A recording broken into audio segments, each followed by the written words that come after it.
கசிவுன்ற வார்த்தை நிறைய யூஸ் பண்ணியிருக்கிறாங்க. கசிவுனா என்னன்னு கேட்டார். கசிவு எங்கேயும் இல்லையா சார், நீங்கள் எங்கே தேட வேண்டாம். உங்களோட former finance minister PTR Palanivelrajan அவர்கள் 30,000 கோடி அவரோட சீஃப் மினிஸ்டர் மகன் எடுத்தார்னு சொல்லிட்டு ஒரு ஆடியோ நல்ல ஃபேமஸாக போச்சு.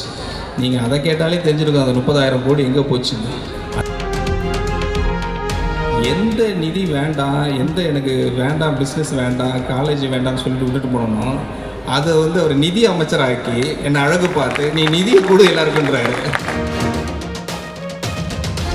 தலைவர் ஒரு ஐடென்டிஃபை பண்ணி நீங்கள் அங்கே போங்க, உங்களோட சேவை எங்கே தேவைன்னு எனக்கு தெரியும், நீங்கள் போங்கன்னு சொல்லி நீங்கள் காமிச்சாங்க. அங்கே போனேன், எந்த குடும்பமும் கிடையாது என்கிட்ட, யாருமே என்கிட்ட இல்லை. எதுவும் விட்டுட்டு போகணும்னு நினச்சோம்னா கடைசியாக ஆர்கே நகர் மக்கள் என்னை தத்து எடுத்து நீ வான நான் பார்த்துக்கிறேன், எங்கள் அண்ணனோட ஆள் நீ வான நீ அப்படின்ட்டாங்க. அங்கே போனேன், ஜெயிக்க வச்சாங்க. ஜெயிக்க வச்சுட்டு சரி அடுத்தது என்னென்னு பார்த்தா தலைவர் திடீர்னு கூப்பிட்டு உங்களுக்கு ஒரு கிஃப்ட் வச்சுருக்கேன் வேறு எப்போதும் அழகாக பேசுவாங்க. அண்ணன் கிஃப்ட்டுன்னுவாங்க, கிஃப்ட் வச்சுருக்கிறேன் அப்படின்னாரு.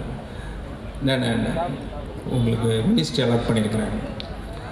எந்த நிதி வேண்டாம், எனக்கு வேண்டாம், பிஸ்னஸ் வேண்டாம், காலேஜ் வேண்டாம்னு சொல்லிட்டு விட்டுட்டு போனோம், அதை அவர் நிதி அமைச்சராக்கி என்னை அழகு பார்த்து நீ நிதியை கூட எல்லாருக்குன்றாரு. ஒன்றுமே புரியல எனக்கு. வேண்டான்னு சொல்லி இல்லை நீங்கள் உங்கள் மூலமாக எல்லாம் நடக்கட்டும், தமிழ்நாடுக்கு நடக்கட்டும். லீக்கேஜ்னு சொன்னோம் இல்லைங்களா, எப்படி எவ்வளோ கரப்ஷன் நடந்திருக்கு, என்ன பண்ணிட்டுருக்குன்னு ஒரு மூத்த மினிஸ்டர் டிஎம்கேல சட்டமன்றத்தில் கேட்டாங்க. ரகுபதி சார்னு நினைக்கிறேன். அவர் சொல்லுவார், அந்த நிதி அறிக்கையை படிச்சுட்டு சொன்னார், என்னது கசிவுன்ற வார்த்தை நிறைய யூஸ் பண்ணியிருக்கிறாங்க. கசிவுனா என்னன்னு கேட்டார்.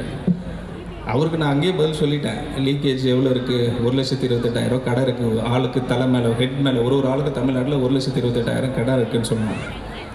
அது ஒன்று சொல்ல மறந்துட்டேன் அன்றைக்கி. இப்போ அவருக்கு இந்த சபை மூலமாக நான் சொல்லிடுறேன், ஒரு ரகுபதி சாருக்கு ஒன்று சொல்லணும். கசிவுன்னு எங்கேயும் இல்லையா சார், நீங்கள் எங்கே தேட வேண்டாம். உங்களோட former finance minister PTR Palanivel Rajan அவர் ரிலீஸ் பண்ண பிடிஆர் டேப்ஸ்னு ஒன்று இருக்கும். 2023 30,000 கோடி அவரோட சீஃப் மினிஸ்டர் மகன் எடுத்தார்னு சொல்லிட்டு ஒரு ஆடியோ நல்ல ஃபேமஸாக போச்சு. நீங்கள் அதை கேட்டாலே தெரிஞ்சிருக்கும் அந்த 30,000 கோடி எங்கே போச்சுன்னு. அதுதான் கசிவு, வேறு ஒன்றும் இல்லை. அது மக்களோட பணம், மக்களோட உழைப்பு, ஒவ்வொரு ஆள் சம்பாரித்த பணம்.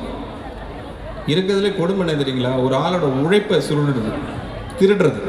அது பேர் பகல் கொள்ளைன்னு சொல்லுவாங்க. கஷ்டப்பட்டு சம்பாரித்து நீங்கள் ஏர்ன் பண்ணி கட்டுறது தான் அந்த ஜிஎஸ்டிபின்னுவாங்க. அதுதான் அந்த வரி. அது அசால்ட்டாக பணத்தை அவங்க எடுத்துக்கிறது, ஊழல் பண்ணுறது. அது எப்படி டைஜஸ்ட் ஆகுதுன்னு தெரியல எனக்கு. எப்படி அதை அவங்க தூங்குறாங்க, எப்படி அதை திமிரா ஏஞ்சி நடக்கிறாங்க. நீங்கள் சட்டமன்றத்துலேயும் பார்க்குறோம், ஒன்றுமே நடக்காத மாதிரி தாக்கல் பண்ணுங்கன்றாங்க. பண்ணிவிடுவோம், சீக்கிரம் பண்ணிவிடுவோம், எல்லாம் சிறப்பாக பண்ணிவிடுவோம், கவலைப்படாதீங்க, ரொம்ப வெயிட் பண்ண வேண்டாம், சீக்கிரம் நடந்துடும் எல்லாம். இது மாதிரி கேரக்டர்ஸ் இங்கே சுற்றுறாங்க. இது மாதிரி கேரக்டர் இங்கே உள்ளே சுற்றிட்டு இருக்கு தமிழ்நாட்டில். அது ரொம்ப டேஞ்சர். நான் சொல்கிறது திருப்பி, நீங்கள் எப்படி இந்த 2026 பெண்கள், இளைஞர்கள் எப்படி இவ்வளோ பெரிய ஒரு மேண்டேட் கொடுத்து ஒரு சப்போர்ட் பண்ணி ஒரு பெரிய மாற்றத்தை கொண்டு வந்தீங்களோ, அந்த மாற்றம் எதுக்குன்னா கரப்ஷன் ஃப்ரீ. அடுத்த ஜென்ரேஷனுக்கு அந்த கரப்ஷன்ற வார்த்தை தெரியக்கூடாது. அடுத்த 10 ஆண்டு வர தலைமுறைக்கு ஒரே வார்த்தை, தலைவர் விஜய் அவர்கள் பேர் மட்டும் தான் சொல்லணும். கரப்ஷனை ஒழிச்சது யாருன்னு கேட்டால் தலைவர் விஜய், அப்படி தான் சொல்லணுமே தவிர மற்றபடி இவங்கெல்லாம் இருக்கிறாங்க இல்லைங்க ஆட்டோமேட்டிக் காணா போயிடுவாங்க. இவங்க இந்த ஊழல்வாதிகள், சோ கால்டு பொலிட்டிஷியன்ஸ், அவங்களுக்கு இனிமேட்டுக்கு இடமே கிடையாது தமிழ்நாட்டில்.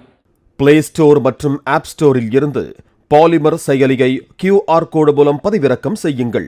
செய்திகளை உடனுக்குடன் பெறுங்கள்.